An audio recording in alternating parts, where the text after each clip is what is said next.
கதை பிடித்திருந்தால் லைக் பண்ணுங்க, சப்ஸ்கிரைப் பண்ணுங்க, பக்கத்தில் இருக்க பெல் பட்டனையும் ஒரு தட்டு தட்டி விடுங்க. அப்பொழுதுதான் நாங்க போடுற வீடியோ உங்களுக்கு நோட்டிபிகேஷன்ல வரும். வாங்க. ஒரு ஊரில் பக்தர் ஒருவர் வாழ்ந்து வந்தார். அவருக்கு வயது முதிர்ந்த தாய் ஒருவர் இருந்தார்.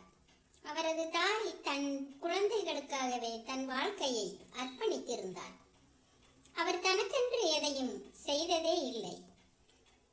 முதல் முறையாக தன் ஒரே மகனிடம் காசிக்கு சென்று தன் உடலை விடும் ஆசையை தெரிவித்தார். இந்த ஒரு விஷயத்தை எனக்கு தயவு செய்து எப்படியாவது நிறைவேற்றிக் கொடு என்று அவர் வேண்டினார். தனது தாய் மீது அளவில்லா அன்பு கொண்ட அந்த மகன் உடனடியாக பயணத்திற்கான ஏற்பாடுகளை செய்வதாக சொன்னார். தனது பொருள் வாழ்க்கை சார்ந்த செயல்பாடுகள் அனைத்தையும் கைவிட்ட அவர் மனைவி மற்றும் குழந்தைகளையும் ஊரில் விட்டுவிட்டு அவர்களிடம் பிரியா விடை பெற்று தனது தாயை கூட்டிக் கொண்டு பயணத்தை துவக்கினார். இந்தியாவில் தென்பகுதியில் இருந்து காசிக்கு நடந்தே இருவரும் புறப்பட்டார்கள். அது ஒரு நீண்ட பயணம். பல வாரங்கள் கடந்த நிலையில் பயண களைப்பில் வயது முதிர்ந்த தாய் பலகீனமடைந்தார். அவரால் தொடர்ந்து நடக்க முடியவில்லை. ஆகவே அந்த பக்தர் தனது தாயை தோளில் தூக்கி கொண்டு நடக்க துவங்கினார்.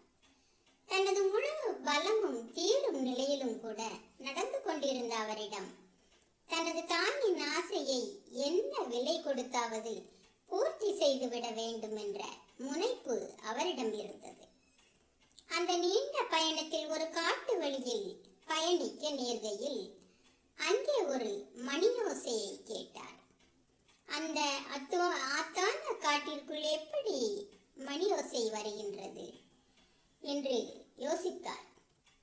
யார் மாட்டு வண்டியில் வருவது என்று அவர் பார்த்தபோது ஒற்றை மாடு பூட்டப்பட்ட மாட்டு வண்டி என தெரிந்தது. பொதுவாக ஒற்றை மாடு பூட்டப்படும் வண்டிகள் உள்ளூர் தேவைகளுக்காக மட்டுமே பயன்படுத்தப்படக்கூடியவை.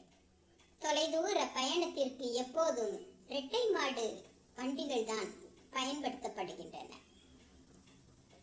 ஆனால் அந்த காட்டில் அடர்ந்த மைய பகுதியில் ஒரு ஒற்றை மாடு பூட்டப்பட்ட வண்டி வந்து கொண்டிருந்தது. தனது தாயை தோளில் சுமந்து கொண்டிருந்த இந்த மனிதன் அருகில் வந்து மாட்டு வண்டி நின்றது. உடனே ஏறுங்கள் என்றார் மாட்டு வண்டி ஓட்டுநர். ஏறிக்கொண்டார். தனது தாயை வண்டியின் உள்ளே பத்திரமாக அமர வைத்தார் மகன். வண்டி நகர துவங்கியது. தனது தாயை வண்டியில் கூட்டிச் செல்லுவது குறித்து மகிழ்ச்சியுற்ற மகன் சிறிது நேரத்திற்கு பின் ஒரு விஷயத்தை கவனித்தார். வழக்கமாக மாட்டு வண்டிகளில் செல்லும் போது பாதையில் மேடு பள்ளங்களில் ஏற்படும் அதிர்வுகள் எதுவும் உணரப்படவில்லை என்பதை உணர்ந்தார். பொதுவாக மாட்டு வண்டிகளில் மேடு பள்ளங்களில் போகும்போது அதன் அதிர்வலை அலைகளை தாங்குவதற்கான சஸ்பென்ஷன் ஏதும் இல்லை. ஆனால் இந்த வண்டியோ மிதப்பது போல இருந்தது.